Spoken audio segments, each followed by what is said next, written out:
हिमाचल प्रदेश के बेहद खूबसूरत शहर मंडी, और इस मंडी को छोटी काशी कहा जाता है। और ऐसे में हिमाचल प्रदेश की 55 लाख से ज्यादा जनता अपने नेताओं को चुनने जा रही है 1 जून को। लेकिन इन नेताओं को चुनने के लिए जो पहली मर्तबा वोट डालने वाले हैं वो काफी अहम रोल रखने वाले हैं। और इस वक्त हमारे साथ ऐसे ही फर्स्ट टाइम वोटर्स जो हैं, यूथ हमारे साथ है मंडी से। इनसे हम आज अपनी चुनावी सवारी में हिमाचल की सियासत और देश की सियासत पर चर्चा करेंगे। चलिए सबसे पहले सवाल का जवाब जो है पहले युवा से ले लेते हैं। सबसे पहले आपका नाम जानना चाहेंगे और आपकी उम्र कितनी है? पहली बार वोट डालने जा रहे हो, क्या मन में चल रहा है? जी सर नमस्कार, मेरा नाम है अंकुश कुमार और मैं 19 साल का हूँ। फर्स्ट टाइम वोट करने जा रहा हूँ और थोड़े से ख्याल आ जाते हैं कि किस तरीके से किस प्रतिनिधि को चुनें, किस पार्टी को वोट दें, किस हिसाब से अपने वोट का इस्तेमाल करें। तो थोड़ा बहुत डाउट भी रहता है और एनालिसिस करने में भी बहुत ज़्यादा दिक्कत आती है। कई लोग कुछ कहते हैं, कईयों का कुछ ओपिनियन होता है, लेकिन फिर भी जो हमारे लिए बेस्ट रहेगा we will analyse till the 1st of June and then we will vote. ये कह रहे हैं कि लोगों को एनालाइज करना चाहिए, वोटर्स को एनालाइज करना चाहिए कि कैंडिडेट कैसा है, पार्टी से इन्फ्लुएंस नहीं होना चाहिए। आप कितना सहमत हैं? मैं पूरी तरह से इनके शब्दों से सहमत हूँ। हमें पार्टी को देख के कभी भी वोट करना नहीं चाहिए, हमें कैंडिडेट को देख के वोट करना चाहिए। एंड जैसा कि इन्होंने कहा कि हमें अच्छे से एनालाइज करना चाहिए, तो मैं इससे पूरी तरह से एग्री करता हूँ। तो आपका वोट तो मंडी में होगा और मंडी पार्लियामेंट्री कॉन्स्टिट्यूंसी से 2 यूथ फेसेस जो हैं इस बार चुनावी मैदान में हैं। तो आप किस तरीके से अपना फर्स्ट वोट जो है वोट कास्ट करने वाले हैं? कैंडिडेट देखोगे या फिर कुछ और? मैं तो कैंडिडेट को देखूंगा एंड एनालाइज करूंगा कौन ज्यादा बेटर कर सकता है। So I will decide like that. चलिए आपसे पूछ लेते हैं, आपको क्या लगता है कि ऐसा क्या डेवलपमेंट हिमाचल प्रदेश में होना चाहिए जो नेताओं को अब समझना होगा? क्योंकि लगातार ये नेता जो हैं वो गारंटियों के साथ आप जनता के बीच पहुंचते हैं। तो ये गारंटियां और ये वादे जिस तरीके से चुनावों में घूमते रहते हैं चारों तरफ, क्या आप उससे इन्फ्लुएंस होते हैं? सर देखिए, मेरे को लग रहा है पिछले कुछ समय से हिमाचल में विकास काफी, सरकार अपनी तरफ से काफी प्रयास कर रही है, पर वो सस्टेन रूप से नहीं हो पा रहा है। मतलब सरकार प्रयास कर रही है रोड बनाए जाएं, पर वो उतने अच्छे से हो नहीं रहा है। और मेरे को लगता है कि सरकार को अभी यहाँ पे सस्टेनेबल डेवलपमेंट करनी चाहिए, गांव-गांव तक सड़कें पहुंचानी चाहिए। काफी इलाके हैं जहाँ पे सड़कें नहीं हैं, बच्चे स्कूल नहीं आ पाते हैं, तो वो स्कूल जाएं, ताकि क्योंकि सरकार खुद कहती है बढ़ चढ़ के कि युवा ही देश का फ्यूचर है। तो अगर वो फ्यूचर स्कूल ही नहीं जा पा रहा है, वो शहर ही नहीं आ पा रहा है, वो अपने गाँव तक ही सीमित है, तो फिर ये सही नहीं है। और सर हमें युवा को भी मैनिफेस्टो पढ़ना चाहिए कि कौन सी सरकार क्या कह रही है। और जैसे कि चीजें, जैसे हम अभी देख रहे हैं कि अभी हाल ही में उपचुनाव कराए जा रहे हैं, तो उसके लिए देश में ऐसा समय समय पर होता रहता है। तो उसके लिए अब देख रहे हैं कि 1 नेशन 1 इलेक्शन जैसी पॉलिसी जो हैं वो इम्प्लीमेंट हो। तो जो सरकार इन सब पे काम करे, हमें उनकी तरफ जाना चाहिए। चलिए अगले सवाल का जवाब ले लें। आप कितना एक्साइटेड हैं? बिकॉज 1 जून अब नजदीक आता जा रहा है, तो इस बारे में भी थोड़ा माइंड में चलता है कि अरे 1 जून को मैंने पहला वोट कास्ट करना है। किस तरीके से एक्साइटमेंट है? एक्साइटमेंट तो सर पूरी है, क्योंकि पहली बार वोट देने जा रहे हैं, तो एक्साइटमेंट पूरी है कि देखेंगे कि किस तरह से वोट होता है, कैसे लोग वहां जाके वोट करते हैं। और जहां तक बात रही वोट किसको करना है, तो ऐसा है कि सर वादे तो हर कोई कर लेता है, बस हमें वो चीज वहां पे एनालाइज करनी है कि सुधार कौन करेगा, किसके अंदर सुधार करने की कैपेबिलिटी है, तो हम उसी को सोच समझ के वोट करेंगे, ना कि यही देख के कि हाँ ये बीजेपी का है, हमारी पूरी फैमिली बैकग्राउंड बीजेपी को ही वोट करते आ रही, तो हम भी उन्हीं को वोट करें। नहीं, हम ये देखेंगे कि हम जैसे यही बोला जा रहा है कि यूथ जो है वही हमारी कंट्री का फ्यूचर है, तो जिस तरह से उनकी सोच है हम वहीं को वोट करेंगे। आप किस तरीके से समझती हैं कि 1 जून को जब आप अपना वोट कास्ट करेंगी, तो क्या आपके लिए इम्पोर्टेंट रहने वाला है खास तौर पर इस बार के लोकसभा चुनावों में कि ये अहम मुद्दे रहने वाले हैं आपकी तरफ से और आप अपने वोट का प्रयोग करेंगे?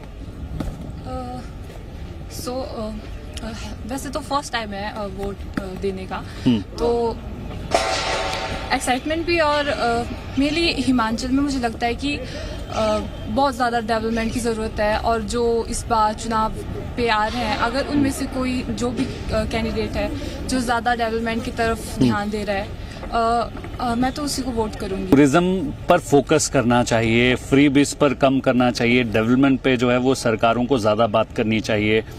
मंडी की अगर मैं बात करूं तो मंडी में भी काफ़ी पोटेंशियल है पर्यटन के लिहाज से।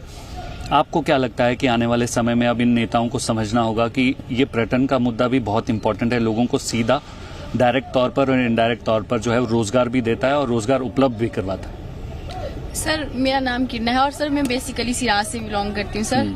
सर जैसे कि सही में सर जैसे और चीजें सर बहुत ज्यादा होती है, जैसे सर सरकार झूठे वादे कर देते हैं या फिर कुछ और करते हैं। सर हमारे वैसे टूरिज्म के प्लेस को सर आगे बढ़ाना चाहिए। आपका एरिया तो बहुत खूबसूरत है, शिकारी माता भी वहाँ पर है, धार्मिक सर पर्यटन जैसे स्थल बन शिकारी माता और सर हमारे घर के साथ भी सर बहुत सी ऐसी जगह है जहाँ पे सर टूरिस्ट नहीं पहुँच पाते, वहाँ पे बहुत अच्छी अच्छी जगह है सर घूमने के लिए। वैसे सर अगर टूरिज्म की दृष्टि से देखा जाए सर आने वाले टाइम में सर सिराज मतलब नंबर 1 पे भी आ सकता है टूरिज्म के लिए। पर कैसे? अगर सर सरकार इस पे ध्यान देगी, जैसे वहाँ पे और जगह सर जैसे नेचर पार्क वगैरह बनाए, जैसे कुल्लू में सर और मनाली में सर, वैसे अगर उधर भी पार्क वगैरह बनाए जाएंगे और सर वहाँ पे मतलब सड़कें सबसे पहले सर सड़कें करती है कि मतलब हमारी जो रोड है वो कैसी हो, तभी सर टूरिस्ट आना वहाँ पसंद करता है। और सर वहाँ पे रहने की सुविधा वो सब भी सर उस पर डिपेंड करता है, तब भी टूरिस्ट आएंगे। और सर हमारी रोड ऐसी है कि सर एक जब बरसात होती है उसके बाद वो सारी खराब हो जाती है और दूसरी साल फिर से वैसी। सर ये कंडीशन बहुत खराब है। और सर एजुकेशन को लेके सर जैसे हमारे सिराज में बहुत से कॉलेज खोले गए हैं सर, बट सर एक कॉलेज भी ऐसा नहीं मतलब जहाँ पे मतलब सर पूरा स्टाफ हो। अगर सर पूरा स्टाफ हो तो सर मतलब कॉलेज कम खोलो बट वहाँ पे स्टाफ पूरा होना चाहिए ताकि सर उस कॉलेज खोलने का फायदा भी कुछ हो। तो पहली बार वोट करने जा रही है? Yes sir. करप्शन एक बहुत इम्पोर्टेंट मुद्दा है। आप युवा हैं, पहली मतदाता हैं, क्या समझती हैं कि इस बार के चुनावों में करप्शन के बारे में बात हो रही है? सर करप्शन तो बहुत ज़्यादा है क्योंकि हर पार्टी जो है वादे करती है परंतु वो पूरे तो होते नहीं है, वो बस वादे करते रहते हैं। और हमारी जनता ऐसी है कि वो वादों को लेकर उस पर वोट कर देती है। तो वादे तो गारंटियों के साथ दे रहे, गारंटी मतलब पूरा होना? गारंटी तो देते हैं पर पूरे नहीं होते हैं। वो तो ऐसे ही होता है कि जनता को अभी चुनाव के टाइम तो सारे ही वादे करते हैं। तो आप क्या कहेंगे इन नेताओं से? सर यही है कि अगर वादे कर रहे हैं तो उनको पूरा भी करना चाहिए होता है। हमारे यहाँ पे ये है कि हमारी जो भी जनता है वो ज्यादातर पार्टी पे बेस्ड है। हमारे घरों में भी ये होता है कि जो पहले से जिस पार्टी से जुड़े होते हैं वही उस पार्टी के ही संदर्भ में वोट देते हैं। आप किससे इन्फ्लुएंस हैं? सर मेरा तो यही है कि जो सही काम करेगा उसको ही वोट मिलेगा। तो इस बार वोट करने के लिए डिसाइड कर लिया है कि मैंने इन मुद्दों पे ही वोट देना?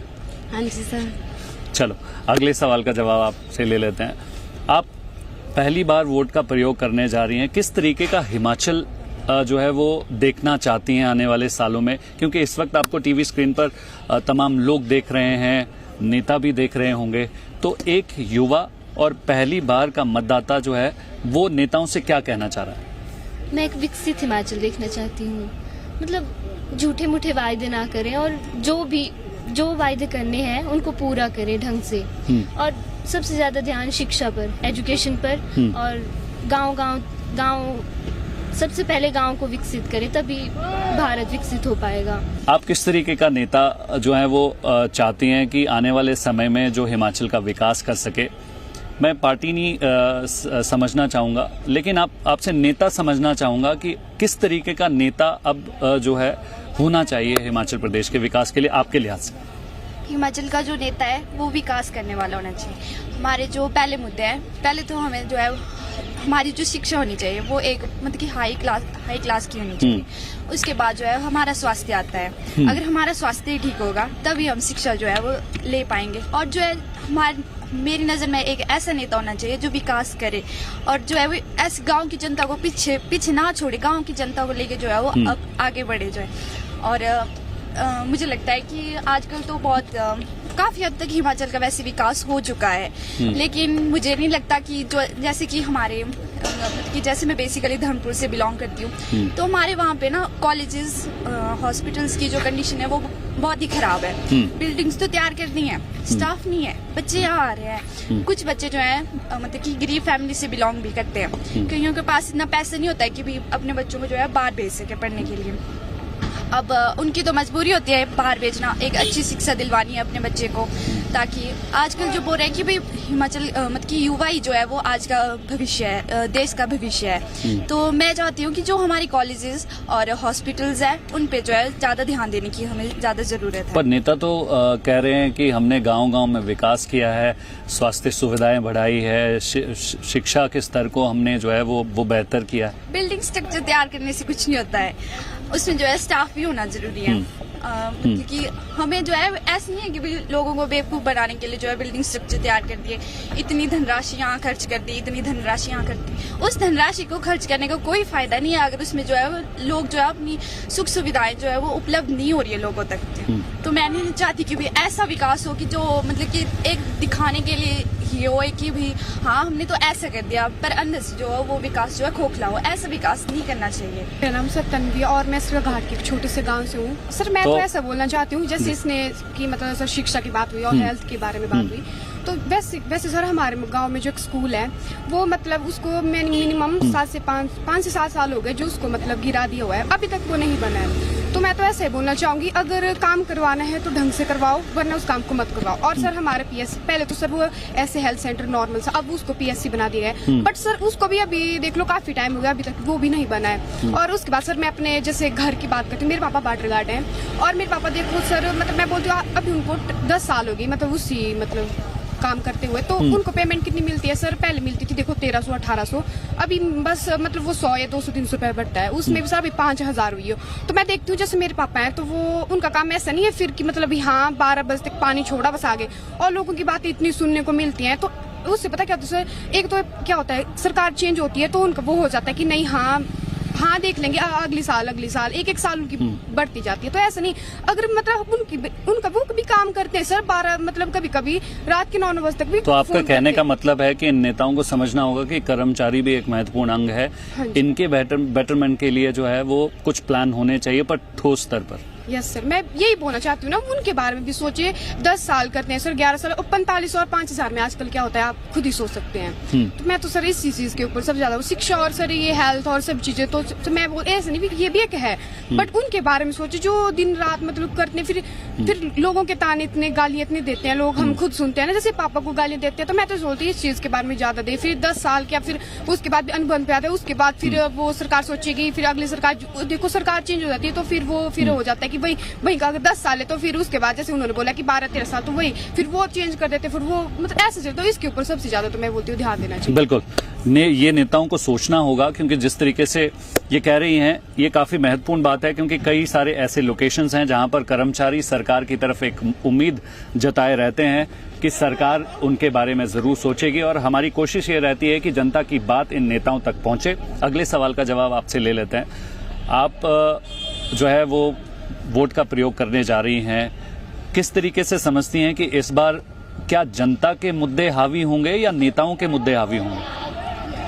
वैसे तो सर मुद्दों का कोई फायदा ही नहीं है, पूरे तो होते नहीं है कभी भी, वो बस कुछ ही मतलब जैसे होते हैं ना भी हाँ हम मानदेय बढ़ाएंगे तो वो मानदेय बस कुछ ही दिनों के लिए बढ़ता है और वो थोड़ा सा ही बढ़ता है, नहीं तो फिर वो वापस आ जाता है, नहीं तो भी हम इसको नहीं बढ़ाएंगे।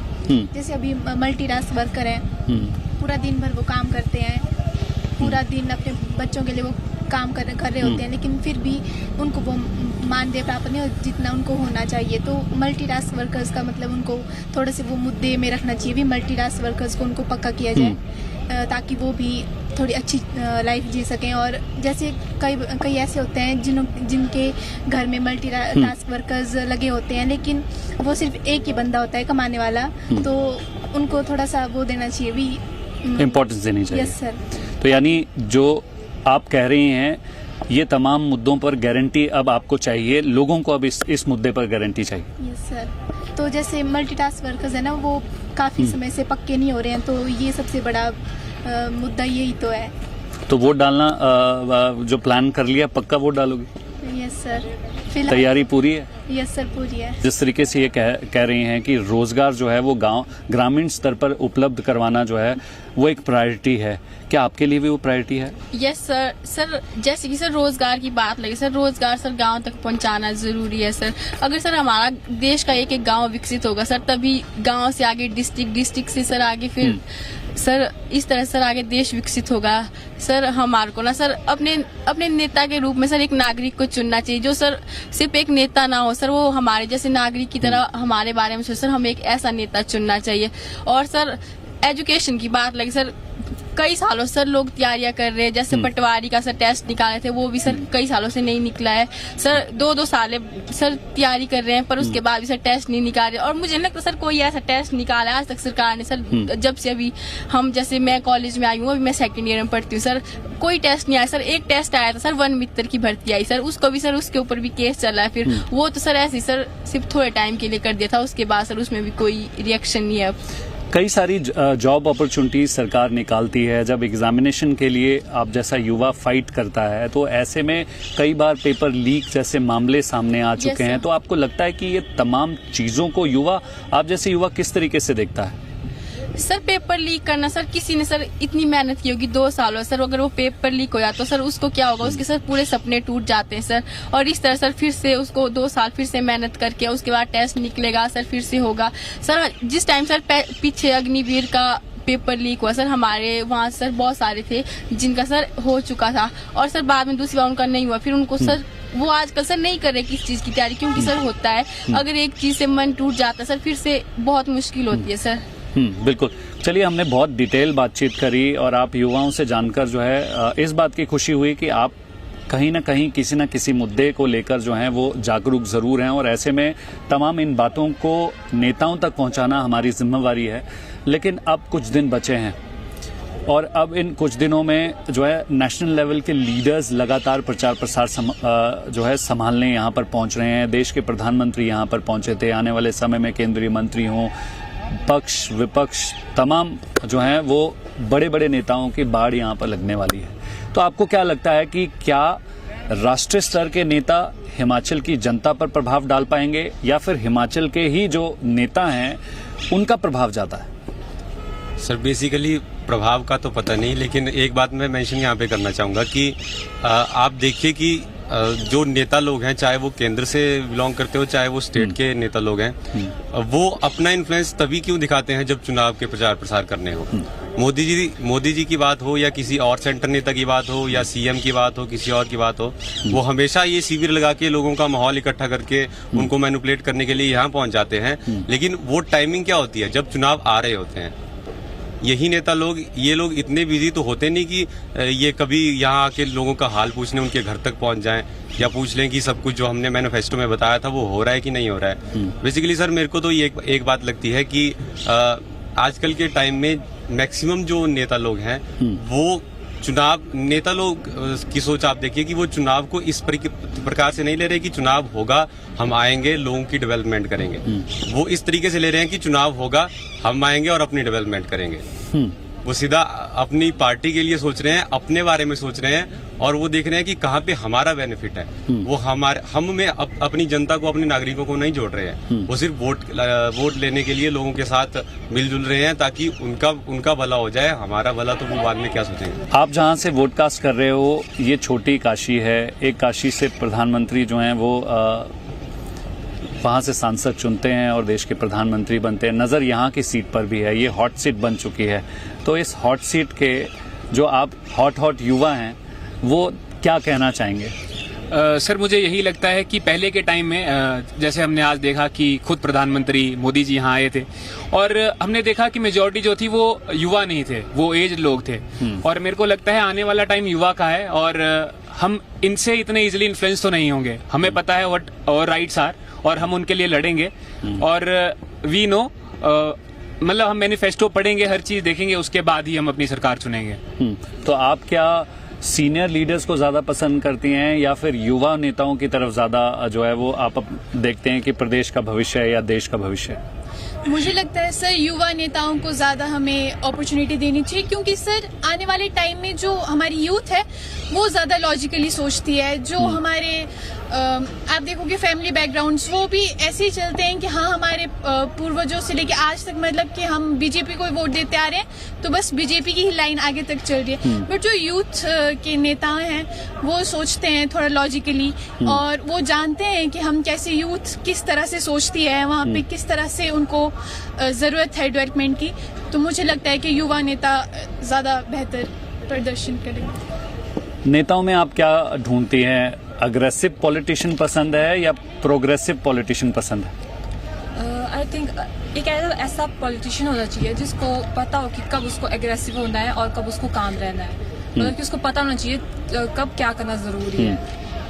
तो यानी अब समय आ गया है नेताओं को समझने का, क्योंकि आप लोग जिस तरीके से बातें कर रहे हैं तो आने वाले समय में नेताओं को भी ट्रांसफॉर्मेशन की जरूरत रहने वाली है। उनको जैसे कि बहुत सारे नेता ऐसे हैं जो ज्यादा एजुकेटेड नहीं है, बस वो एक्सपीरियंस के दम पे चुनाव लड़ते हैं। तो मेरे ख्याल से अब एजुकेटेड नेताओं को ज्यादा आना चाहिए। बिल्कुल। चलिए, समय की कमी है, आप सब युवाओं से बात कर काफी अच्छा लगा और हमने कोशिश की कि क्या जो है युवा सोचता है, क्योंकि ये तमाम पहली बार के मतदाता हैं और अपने मत का प्रयोग 1 जून को करने जा रहे हैं। और ऐसे में हिमाचल प्रदेश में 55 लाख से ज्यादा मतदाता जो हैं वो नेताओं के भविष्य का जो है वो एक निपटारा करेंगे, क्योंकि 4 जून को जब रिजल्ट निकलेंगे तो मत किस तरफ होंगे ये तो 4 जून को तय होगा। लेकिन दूसरी तरफ हम ये जानने की कोशिश कर रहे थे कि युवा वर्ग जो है वो मंडी में खास तौर पर चुनावों और नेताओं को लेकर क्या सोचता है, ये दिखाने की कोशिश की।